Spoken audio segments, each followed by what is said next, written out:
the Catholic Men's Podcast, helping you find good works of literature for the Catholic gentleman.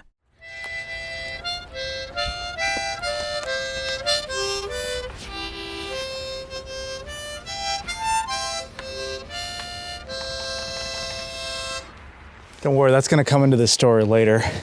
Tonight, I just wanted to go over a prayer that completely redefined the virtue of humility for me the first time I read it. It was written by the servant of God, Cardinal Raphael Mary del Val, and he was appointed Cardinal Secretary of the State during Pope St. Pius X's pontificate. After the litany, I just wanted to go over this story, which gets rid of a lot of misconceptions about the virtue of humility. But first, the litany. O Jesus, meek and humble of heart, hear me. From the desire of being esteemed, deliver me, Jesus. From the desire of being loved, deliver me, Jesus. From the desire of being extolled, deliver me, Jesus. From the desire of being honored, deliver me, Jesus. From the desire of being praised, deliver me, Jesus. From the desire of being preferred, deliver me, Jesus. From the desire of being consulted, deliver me, Jesus. From the desire of being approved, deliver me, Jesus. This really cuts deep. From the fear of being humiliated, deliver me, Jesus. From the fear of being despised, deliver me, Jesus. From the fear of suffering rebukes, deliver me, Jesus.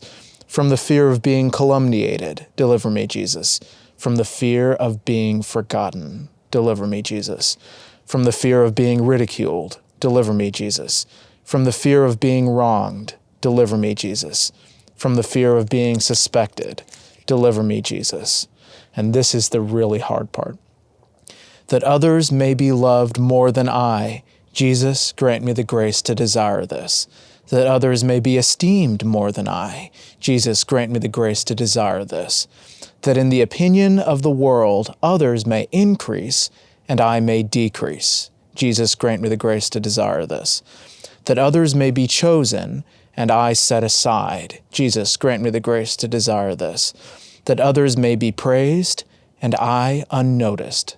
Jesus, grant me the grace to desire this. That others may be preferred to me in everything. Jesus, grant me the grace to desire this. That others may become holier than I, provided I become as holy as I should.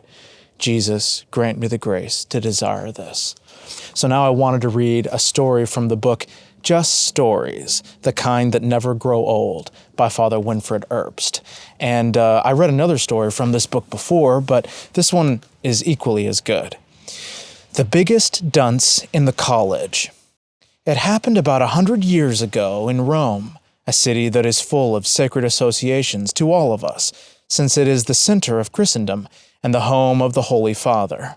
At that time, a certain young man from England was studying there. His name was Blake. Together with some other young men, Blake lived in a rented house in the Eternal City. This house they called their college, though of course they frequented the respective schools and universities that so distinguished Rome. Now Blake, though somewhat bright and moderately gifted, was not really the best of students. Indeed, he was looked upon as rather dull by his companions, all the more so since he had the disagreeable habit of stuttering. Everyone knows how painful that habit is, and how diffident and backward it makes its unhappy possessor. It usually places even the most talented student in a very unfavorable light, and often exposes him to uncharitable ridicule. That was the case with Blake. And one day, when the members of the college assembled for a discussion of certain questions that came up in their studies, a disputation, as it is called, a little incident took place that changed the whole trend of Blake's life. It happened thus. Am I on Griffin's tail? No, he's good. That's always what I'm worrying about in these rocking chairs. In the course of the discussion, in which all the young men were taking an active part, Blake arose to speak.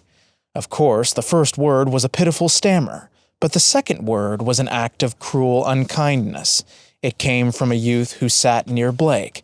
"Oh, for heaven's sake, sit down," he said harshly. "You're the biggest dunce in the college anyhow." These words cut Blake to the quick. Blushing, ashamed, and confused, he sat down. He was deeply hurt. Who wouldn't be? How could he help his stammering? "You are the biggest dunce in the college." All day long those words seemed to ring in his ears. They made him utterly miserable.